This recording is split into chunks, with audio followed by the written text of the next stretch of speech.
What's going on, everybody? Welcome to another episode of Off the Couch Boxing. I'm your host, Rexx Ruger. That, of course, watching my back is the one and only Alexis Arguello Puppet. We are back with another banger of an episode. You all know what we do here. The most amazing and real boxing conversations anywhere on planet Earth. Legends, luminaries, world champions, and fighters on the rise. All coming here to chop it up with your boy, Reckless Rexx. And today is, like any other day, no different. Got ourselves a future champion, a rising star. So he checks a couple of those boxes. Hopefully someday will be a legend and a luminary in the sport. So can't wait to get him on here. Got a chance to catch up with him, do a media scrum, and just have a quick word with him at International Boxing Hall of Fame weekend. He fought June 6th during the festivities in Canastota, New York. Or I should say the fight itself was Turning Stone Resort Casino in Verona, New York, which is where a lot of the International Boxing Hall of Fame events are held. A lot of stuff coincides or is in cooperation with the Turning Stone. My guest is here. We'll get down to it. Let's chop it up with the man. I'm excited about this one, man. Great young fighter. Let's get into it. JJ, what's up, man? Hey, how you doing? I'm good, man. I appreciate you doing this, man. You might remember, man, we had a chance to talk briefly at International Boxing Hall of Fame weekend, man. Yeah. So first of all, congratulations. I know I was at the media scrum afterwards. I got a chance to talk with you, man. But looking back on that performance, now that it's a couple weeks old, man, I'll start there, man. What was your assessment of your performance? I thought it was probably one of my best performances to date. I fought very disciplined. Usually my last fight specifically, I was dragged into a brawl where I could have just stayed calm and boxed more. Yeah. So I feel like I really improved from that. Like we went back to the drawing board, worked on that, and I felt really sharp this fight and felt just very focused and locked in. Now, for people that don't know, you know, because you are a young fighter, a rising star in the sport, how early did you get a pair of boxing gloves on, man? When did it start for you? It all started in 2006, 2007. The first fight I ever watched was Mayweather versus De La Hoya. Okay. And I just remember the atmosphere of that fight. We had a watch party. Just the excitement surrounding that fight. That's what drew me in. That's what made me want to start doing it. And also, my dad used to box as an amateur too. Okay. And I always wanted to do what my dad did. So, you know. And so when you're having this watch party, who's everybody in the house pulling for? Mayweather or De La Hoya? We're all going for De La Hoya. So was I. And what did you think? Because that was a very polarizing decision, I thought. It was very close. I could see why, you know, Floyd won. De La Hoya started off strong, but Floyd ended up adjusting and, you know, in the later rounds, and he pulled away, I feel. I suppose it doesn't help when Floyd's dad gets in the ring at the end of it and says that De La Hoya won, though. That's not a good look when you're somebody's...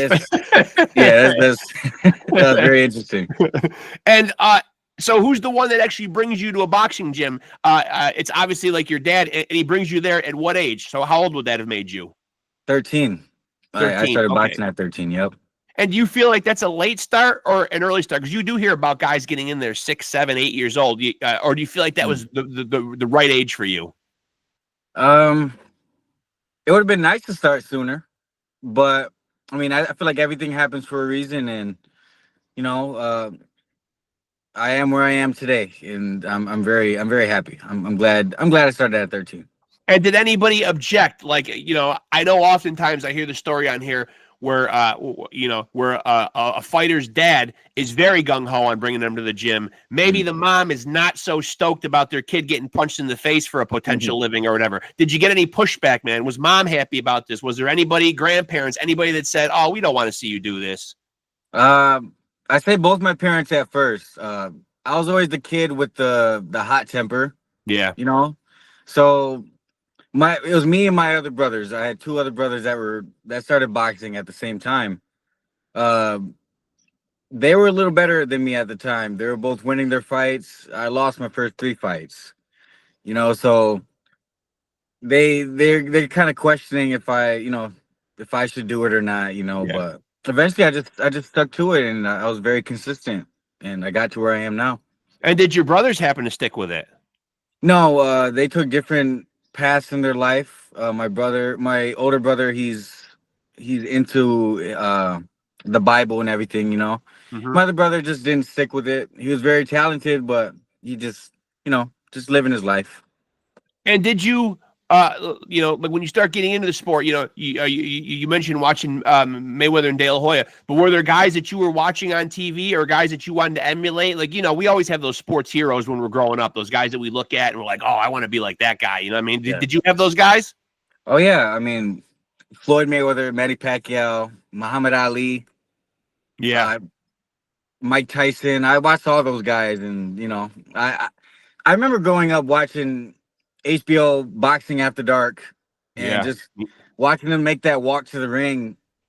Just watching these guys come up like Victor Ortiz, Amir Khan.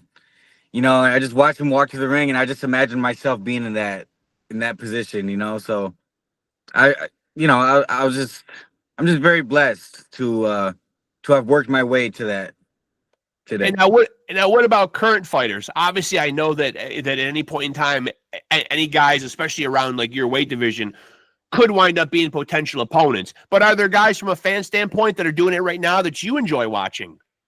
I really enjoy watching Teofimo Lopez. Yeah. What is it about Teofimo? Because oftentimes when I pose that question to people, I instantly start to hear, obviously Bud Crawford. I don't always hear Teofimo's name. It's actually nice to hear his name. Yeah, his style is just so just beautiful. Like when he gets in his flow state. Yeah. When he starts flowing in the fight, he's unstoppable. Yeah. In my recent fight, I kind of took a lot from his game. When he starts to really get his rhythm going and everything, like he's just in such a rhythm, such a good rhythm. So I really respect his style. Yeah, it kind of looked like when he fought Barboza, he was getting into that rhythm, getting loose halfway through the fight, really having a good time and having fun. Yeah, that fight, and my favorite performance of his is from Josh Taylor. Yes. Yeah. That was an amazing. Yeah. And now, so currently, man, refresh people's memories here. So you are a lightweight or a super lightweight, or can you go back and forth between the two weight divisions? I started off at super lightweight. I was doing it, but I figured get on the right diet, I can make 135 still, and I have no trouble making 135. So I've just stuck to lightweight right now. And so, do you and your team discuss, or is it too early in your career? Like right now, you're 13-0. Like we saw, like I always use Keyshawn Davis as an example. He in his 13th fight, he's got a WBO welterweight title. So we do see guys nowadays. I always say I'm 52 years old. I remember when you had to have a lot of fights. You had to have a decent resume before you could even talk about a title fight. Now we are seeing guys earlier in their careers, less fights, and they're in big title fights. Have you and your team discussed a timeline on like when you feel like you'll be in that world title fight picture or in that scenario? I feel like we're getting closer with each fight. The level of competition that we're fighting is really solid. I feel like it's just preparing us for maybe the next year or two down the line. I feel like for sure we'll get that shot. We'll be ready for that.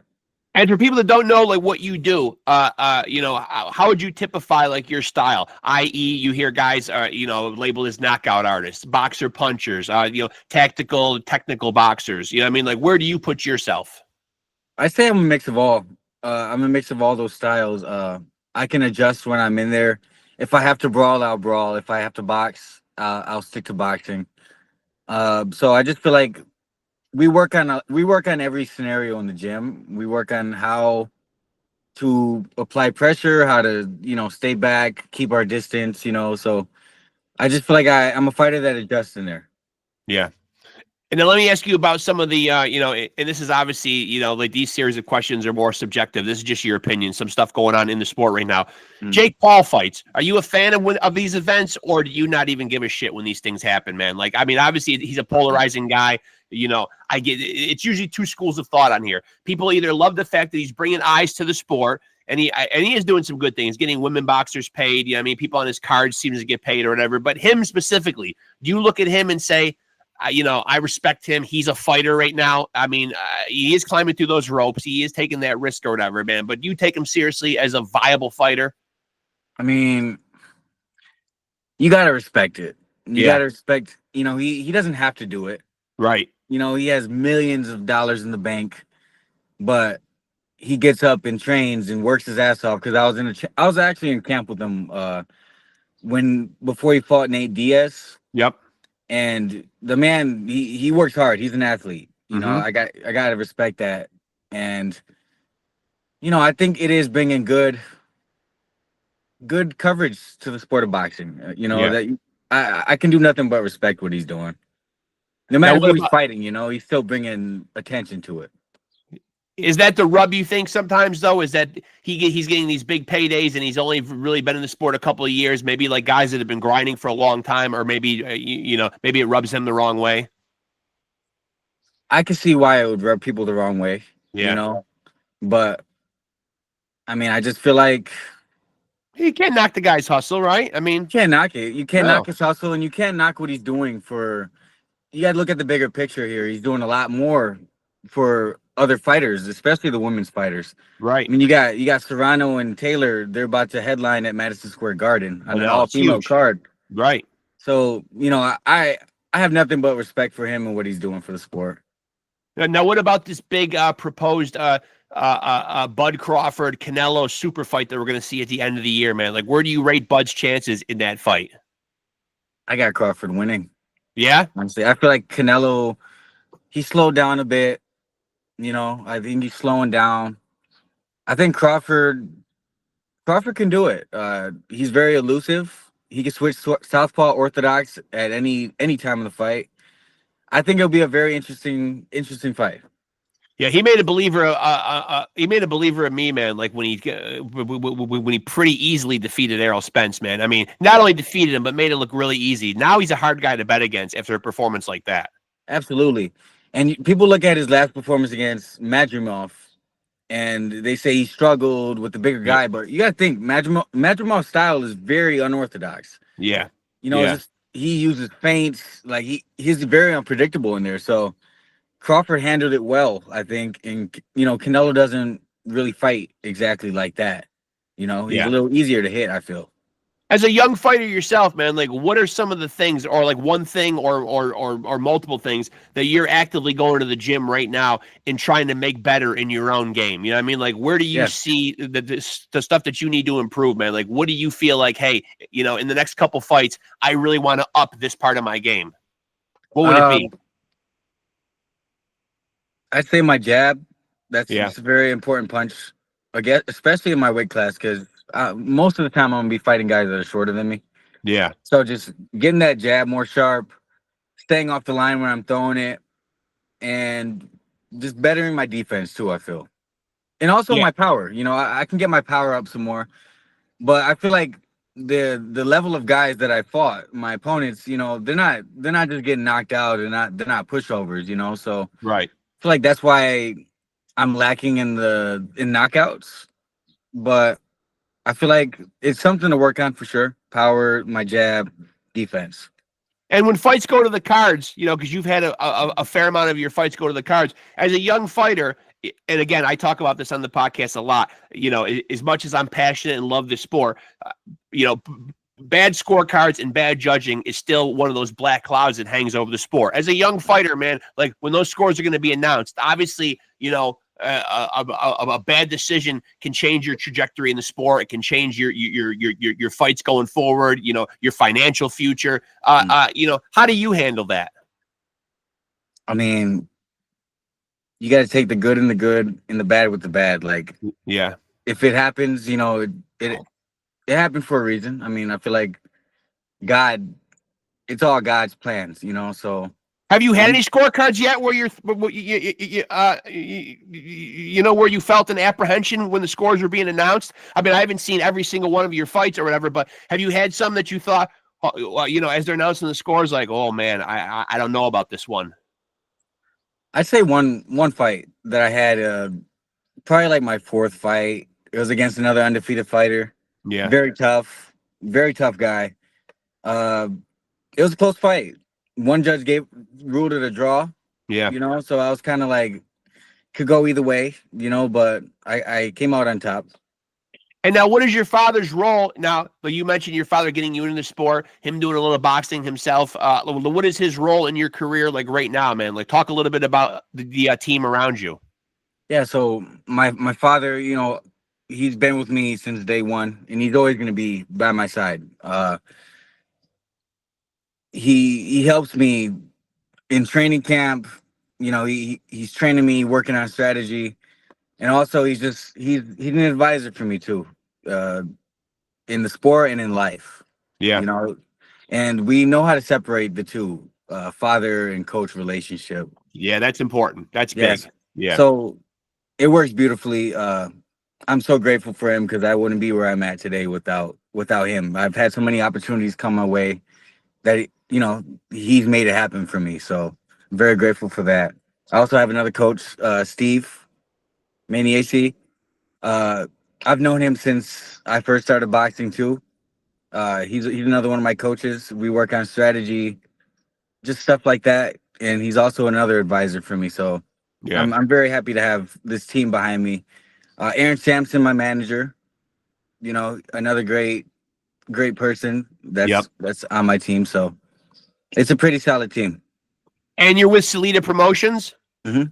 And now what's that? And now what was that process like? Like, you know, how does Dimitri find you? How does he sign you? How does he approach you? How did that whole process work? I got a chance to talk to him at the event, and I actually followed up because he asked me. You know, I was sitting in press row. He said, "Hey, if you're able to, could you shoot this venue an email and tell them, you know, how great of an event this was?" Because he's like, "I love this area. I love this venue. I would love to come back here and put boxing events on 4 or 5 times a year." He told me, and for somebody that lives in upstate New York and in this area, that's good news for us, you know, because you know, the Turning Stone Casino, it does have boxing, but you know, people in this area would love to see it more. And plus, it's a historic area. The Boxing Hall of Fame is in Canastota, you know what I mean? So, but what's it like working with Dimitri? It's been good working with him. I first got introduced to him when it all started in 2021 when I fought in the USA tournament. Yeah. In December. I ended up winning that tournament at 147. And my other teammate that also fought on the card, Joseph Hicks. Yep. He was gonna get signed with Dimitri. And so he told me to send him some of the fights from the tournament so we could send it to Dimitri, and Dimitri was automatically interested. So we got in contact with him, and then the next thing you know, I was fighting the next month in my pro debut. Yeah. And now, did you have any interaction after your June 6th fight? You know, being that you do have a relationship with Joseph Hicks, where did you get a chance to talk to him? Obviously, he didn't get the outcome that night that he would have probably liked. We didn't get to talk that much. He came backstage before I was gonna go in, and he said, "Get the win and everything." But we didn't talk much after that. I didn't see him that much after the fight, though. No. Did you get a chance to, you know? I know after the press conference and after the weigh-in, I asked you, you know, about what it's like to perform in front of so many like legends in the crowd. You know what I mean? Like, did it affect you? You know, I know you weren't thinking about it after the press conference, but on the night, is it anything that entered into your mind? Like, I'm about to go out there and perform, and you know, there is some pretty big names in the building. It was a great amount of pressure. Not a bad pressure, but a good pressure. Yeah. I was like, this is my chance to show who I am, you know? So I was very excited. And then after the fight, I'm walking out and Roy Jones is coming up. I know, you know I know. I shake saw his him. hand, and I was just in awe, you know? Like it was an amazing experience meeting him, and then watching the event back. I saw Jim Lampley was also there. Oh yeah, like, now, that brings back good names. memories for me, man. You were talking about HBO boxing. I mean, you know, that's the voice right there. That's the voice. It was always my dream to fight on HBO with Jim Lampley calling the fight. You know. Yeah. So just to know that he was in attendance is a big honor. And I will say next year, man, that I got a chance. I know I've got to meet Jim a couple of times at the Hall of Fame weekend. Got a chance to get some nice pictures with him. But one guy that was in front of me this time to get the picture had the best idea. He brought a silver Sharpie, and that's what's going to happen with this microphone. Had him autograph the microphone. Wow. I'm like, I said, that's got to be my move. The next year, I'm wrapping the cord around this thing. It's going with me, man. I mean, come on, man. To have Lampley's autograph on your microphone, that's a big deal right there. That's huge. Yeah. I mean, he's one of those guys where his voice is synonymous with the sport. I think, for sure. I mean, I think boxing. I think like Jim Lampley, like that's the pinnacle for me. HBO boxing, Jim Lampley. That was the best time in boxing, I feel. Now, other than meeting Roy, did you get a chance? I know, you're coming in for a fight. It's really about business that weekend. Were there any other like moments where you got to meet anybody else that stands out? I met Mauricio Suleiman. Yeah. Immediately after the fight, shook his hand. He was very impressed, and he said, "I have a future in the sport and everything." But other than that, I didn't really meet anybody. I was really sore after the fight. I was ready to relax a little bit, Yeah. But have you given a lot of thought to I talk to guys on here a lot who are obviously a lot of guys are playing their career by ear. I mean, they don't have a definitive plan. But then there's a lot of guys I talk to who know how many fights they'd like to have and at what age they'd like to be done with the sport. Have you thought out your career to that extent at this point? I've been enjoying the ride. I definitely don't want to be in the sport for too long, though, of course. Right. Because, you don't want to take all that damage throughout your career. And, I want to get out at least by 33. Yeah. I feel like that's a good timeline right there, Or like you're not a guy that wants to have like 60, 70 fights, you know what I mean? That's crazy, Although Canelo's up there though, 60, 70 fights and still seems to have his faculties, but I mean, that's true, yeah. But not everybody gets to escape that lucky though, I mean, exactly.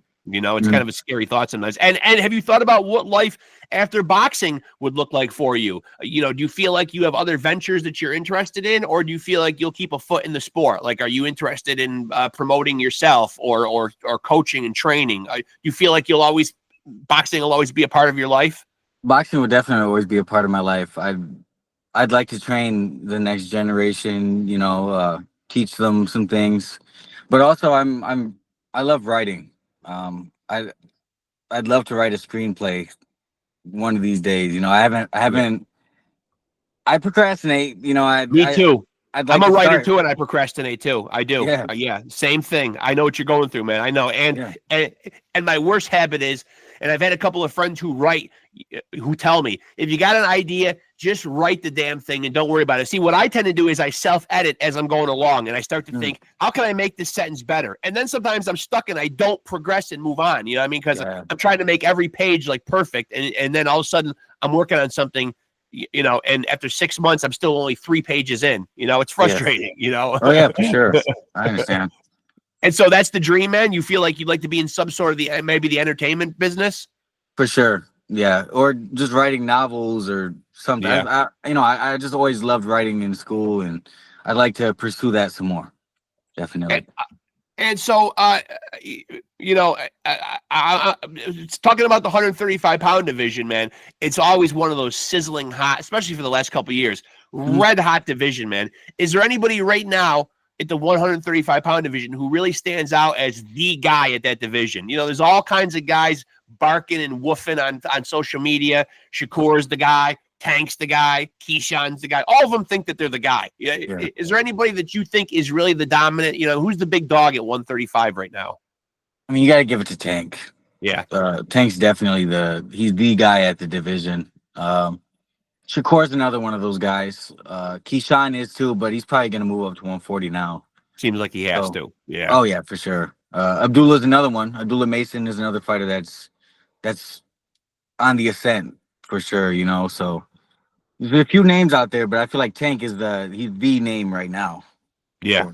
And now you fought 2 times so far in 2025. How active would you like to be like the rest of the year? Like if you had your way, how many more times would you like to fight?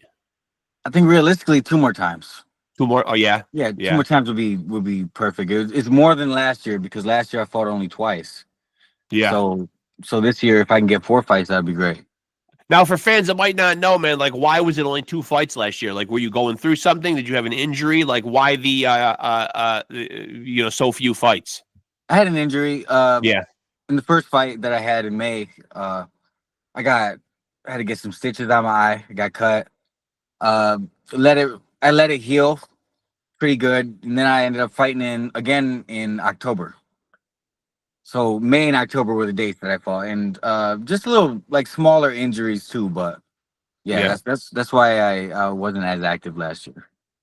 And do you look at the sport as just a business for you, or are you the type who likes to engage in some of the extracurricular stuff? Like we see a lot of guys, as I just mentioned, on social media talking trash, or even in person at press conferences, at weigh-ins, and stuff like that. Are you more the trash talking type, or are you more the I'm just looking at it as just a job? I'm looking at it as a job, and there's no point in trash talking at the weigh-ins because you're literally gonna fight tomorrow. Like, what's there left to say? You know, like it doesn't make any sense. That's for the guy that I fought last. He was talking all kinds of trash, and I was like, I'll just see you tomorrow. Like, you know. Yeah. That's what it comes down to. And so nobody can really get under your skin and really make it personal to you. No, not at all. No, that's probably mentally healthy. It's yeah, probably it is. Good. Yeah, less stress, you know, less pressure. I just know I know what I bring to the table. I know the work that I put in, so I'm just ready to express myself through that on fight night. Now you express interest in writing, in you know, exploring other ventures in life. If it wouldn't have been boxing, man, like where do you think the path would have taken you in life, or was it always going to be boxing? It was always going to be boxing. I never did any other school sports. I never did nothing else. I just been doing boxing my whole life. Yeah. But if I were to quit boxing after losing the first 3 fights, you know, I probably would have pursued writing or, you know, something else. Yeah. And you know, you talked about the relationship like with your dad, you know what I mean? Because we do see it in the sport, you know what I mean? Like we see some dads, I don't want to call anybody by name, man, but some of them take the spotlight from their son. Some of them can be a little bit overbearing at times or whatever. You know what I mean? How do you manage to balance that like with you and your pops? Our motto was always be humble. Yeah. No matter what. Me and my dad, from the beginning, we said we're never going to be like that. We look at there's a lot of fighters out there that their dad is just like, they're just a mouthpiece, you know? Like, it doesn't need to be that way, I don't think, you know? We just we'll be professional. We do what we got to do in the ring, you know? So I just feel like that's the best way to go about it. And I feel like we do that pretty well. And your dad obviously is, as it seems like he understands that, you know, it's your career, not to overshadow you. You know what I mean? Like, I like that. You know what I mean? Like, I like that because it seems like a lot of the dads are living vicariously like through their son, and it's almost like they want to be the star, you know? Yeah, definitly. Kind of disheartening sometimes, you know what I mean? It's like, let the kid shine, you know what I mean? Like, absolutely, it's his moment, you know? And so, so are you typically somebody that walks around pretty close to your fighting weight? Yeah, right now I'm walking around like 152. Yeah. That's usually whatever I'll walk around. I fought at 150. I weighed in at 137, came in at 157. Yeah. You know, and I don't really get that much higher than that, you know. But so what do you feel like your ceiling is? You know what I mean? Like, are you interested in exploring other weight classes? You know, like you talked about, you've gone as high up as 147. Where do you feel like when all the dust settles, you know, how many weight classes do you feel like you could actually compete at? I feel like 147 would probably be like, that would be the limit. I feel like that would, for sure. Yeah. And what are your goals in the sport? Like a lot of times, like guys are happy. Yeah. You know, some guys like to capture titles, you know, as many weight classes as possible. We saw Manny Pacquiao doing 8 different divisions or whatever. Then we see guys who like to unify or become undisputed. You know, that means more to them. Sometimes guys don't even care about belts and they just want to make the best possible fights. It seemed like De La Hoya got to that point in his career where it was just like, I just want to fight the best guys out there and make the biggest fights. What are your goals in the actual sport? I feel like the De La Hoya route is mostly what I like. I want to fight the best guys out there. Yeah. I want to make the best fights happen, you know. I feel like the fans deserve the best fights, you know? Yeah. Yeah. So that's the route that I want to go. And of course I want to win championships while doing that, you know. So that's the route that I want to go in my career. And what do you think about the influence of Turkey Al Sheikh and Saudi Arabia on the sport right now, man? Do you like the way they're moving? Do you like the stuff that they're doing? Yeah, I definitely do. I like that he wants to make the best fight the best. Yeah. You know, that's how it always should be. That's how the sport should be. It kind of went away from that for a while. You know, Yeah. a lot of Yeah, it guys, did. people ducking each other, but I feel like he's making boxing great like it used to be. Yeah, it also seems like he wants guys to actually like engage. He's even talking about making the rings smaller. Huh. I mean, yeah, that's kind of crazy. I mean, It is a little bit yeah, crazy. Yeah, it it is is a a little little bit crazy. crazy. Yeah, But because I don't think he really understands. And I think Bud Crawford like just went on social media and kind of checked him a little bit because he did say, I don't want to lay out money and be putting on these events where guys are going to run or whatever and like not engage. You know what I mean? Mhm. But obviously, boxing is about hitting and not getting hit, though. You know what I mean? You Yeah, have to for sure. respect the guy whose strategy in there is to move. You know what I mean? Like we're not going to get every fight's not going to be Gaddy Ward. You know what I mean? For sure. You just can't have that. I mean, you're gonna put these guys in like a little tiny ring and just like force them to just have slugfests. I mean, that's not really boxing. It's not. It's kind of barbaric if you think It is about kind of barbaric. Yeah, it is. It is. And so for you, man, if you could put together your Mount Rushmore, and I've done my fact checking here, so it's four faces on Mount Rushmore. Four faces for you, man. Your top four of all time, man. The boxers that mean the most to you. Who's your Mount Rushmore? Manny Pacquiao, Yeah. Muhammad Ali. Man, And while you're thinking, I was excited to see Manny at the Hall of Fame, man, but I missed him. I was really hoping he'd be at those fights too. I really wanted to was. meet him so bad. I know. Who else? Too early to put Tiafimo on there? Oh yeah, it's definitely too early for that. Too early. Yeah. He's not a Mount Rushmore guy yet. Not yet. I mean, Sugar Ray Robinson. Yeah. I have to go with Ray Leonard. Oh, I love that pick. I love that. Ray Leonard Put both the Sugar Rays on there. Yeah, for sure. Yeah. Yep. And so what is it about like is there certain traits about all those guys, man, that particularly stand out to you, man? Like take them in any order, man. Like what is it about Pacquiao, man? Why does he make the Mount Rushmore? I have a bias with Pacquiao. I grew up watching him. Yeah. Watching him topple giants. Yeah, he's my guy too. Yeah. He's the greatest fighter that I've ever seen, I've ever witnessed. I feel like they're just even though he lost to Mayweather, he's still my favorite. He's still I consider him the one of the greatest because of what he accomplished in the sport. And now, do you like seeing him come back at 46 years old? Do you like this move? Do you think it's courageous and brave, or are you worried about in him possibly getting hurt? It's both. I'm excited to see him fight again. But he's 46 years old. I mean, I think he could still do it because, I mean, Mario Barrios is a good fighter, but he's not like a big power puncher, right? So I feel like Pacquiao has a decent shot in this fight. Yeah. And now why does Muhammad Ali make the Mount Rushmore? I know why. I mean, Muhammad Ali was so great. I mean, all the things he even did outside the ring, he was just one of the best. That's what I considered.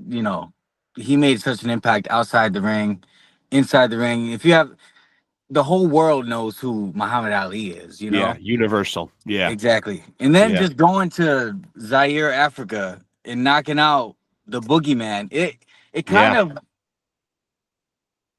So in the beginning of his career, he beat Sonny Liston. He beat the man. Yep. And then George Foreman came along. He was the man at the time. Oh he knocked Joe Frazier out. Yep. He did the same thing to him. So like that's legendary right there. Yeah. And you're right. Foreman was the boogeyman at that time, man. Nobody wanted to go near Foreman, man. Now, why Sugar Ray Robinson get on there, man? Because I like the fact that you're a young fighter, man, but you're steeped in your boxing history. You're not just throwing, current and new guys up there, man. Outside of Pacquiao, man, like, these are all old timers right here, man. I mean, he fought in a time where they're fighting every week, pretty much. I know. Fighting every single week, and I mean, just look at the names on his resume. Carmen Basilio, Jake LaMotta. I know. Jake LaMotta. At the time when he fought Jake LaMotta, him and Jake LaMotta were so terrifying that they could only fight each other because nobody else would fight either one of them. Yeah, 6 times. They fought six times. It's insane. And now, why did Sugar Ray Leonard make it up there?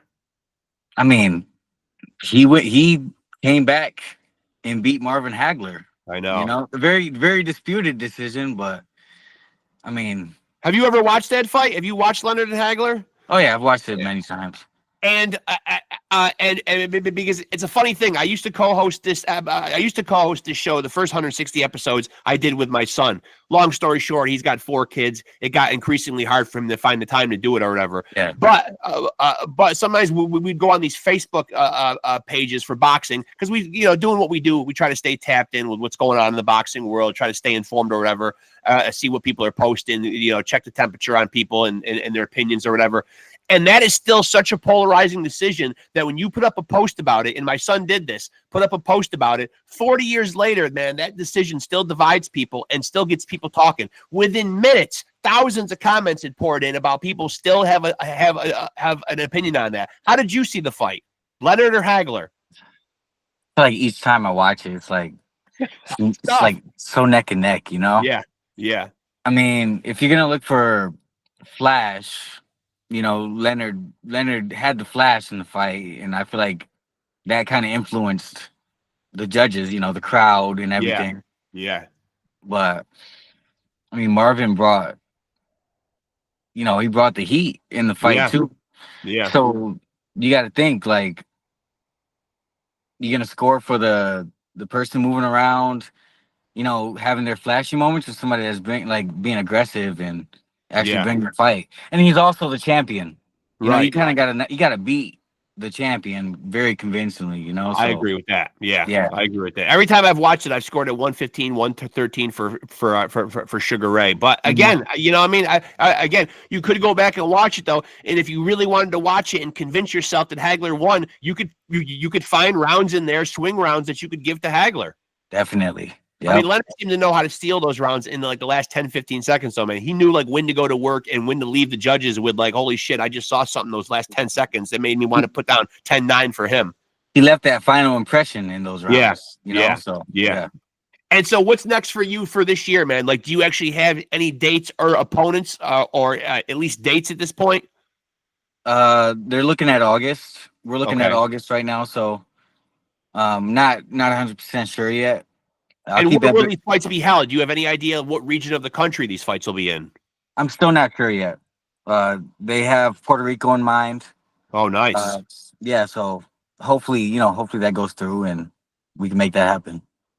Man, listen, bro. First of all, man, I appreciate you doing this, man. I'm glad I got your number now, man. I'm going to watch your career as it develops, man. And as you're making moves and growing in the sport, man, I'd love to have you back on, man. You, in my opinion, man, you're going to be one of the great ones, man. I appreciate you, man. Yeah, and I love having you. And as many OG legends as I've had on here, man, I get just as big a thrill of having young up and coming fighters on, man. Because you guys are those next champions, man. You know what I mean? Building a rapport with you guys is nice because when you guys start to really do big shit in the sport, it's going to be greater and greater to have you guys back on. You know what I mean? Sure. So it really means a lot for you to do it, man. So thank you, and thank your dad. He helped facilitate this a little bit too. So appreciate it, man. Yeah. Thanks for having me on. It's an honor for you to have me on your podcast, Yeah, so. I appreciate you saying that, man. Thank you, man. Stay in touch, man. We'll definitely do this again, JJ. Appreciate you, man. Absolutely. Yeah, thank you. All right, later, my man. Appreciate you. And there he goes, folks. That is truly a young man that is going to do great things. I know I say this a lot. I have a lot of great young fighters on here, man. And I firmly believe, I don't just blow smoke, that many of them are going to be do amazing things in the sport. More importantly, though, JJ PAGAN will do great things in the sport, but will also, again, be one of those young men that will lead the sport in the 21st century going forward and be a great ambassador. Truly a poised, articulate, well-spoken, thoughtful young man, and that's what the sport needs. Brash, hot heads, those are a dime a dozen, man. But guys that are really moving in the sport, treating it like a business with reverence and respect for the sport, those are the guys that are going to advance the sport, keep it progressive, and keep it flourishing. at the end of the day. So, and again, I got a chance to talk to him during International Boxing Hall of Fame weekend, very briefly. Got a couple sound bites from him after the weigh-in and the press conference, and then after his victory, he won a UD on June 6th, the International Boxing Hall of Fame weekend. Went to the media scrum afterwards. Those videos are up on the YouTube channel, as well as on the Off the Couch Boxing Facebook page. Just little brief interactions, but really wanted to get him in here for a proper interview, and so glad I did, man. Big honor having him on. So thanks again to JJ Pagan. Truly one of the bright spots coming up in the sport of boxing. So hope you guys dug that episode. Make sure to like and follow Off the Couch Boxing on Facebook. You'll get updates on new episodes, when they're dropping, who will be on them, and any other big pertinent boxing news. If it's popping off in the fight game, chances are I will put it up there, man, and keep you guys in the loop no matter what it is. Big fight announcements, fight results, breakdowns, analysis, predictions, viral videos. I'm telling you, man, if it's jumping off in the fight game, more than likely Off the Couch Boxing is all over it, and there'll be a post up there. There'll be news up there. So stay tapped in. And of course, if you're on this channel right now, make sure to like, make sure to subscribe, make sure to smash that notification bell to stay tapped into the best boxing content anywhere on the planet. Just go check the playlist. Look at the guests we've run down. You do the math, and then you come back and tell me, because there is no disputing, at least in my mind, that we are Off the Couch Boxing, that is the undisputed, undefeated heavyweight champion of boxing podcast. And good news is you too can be a champion. All you got to do is continue to stay tapped into Off the Couch Boxing and continue to roll with the champs. Peace.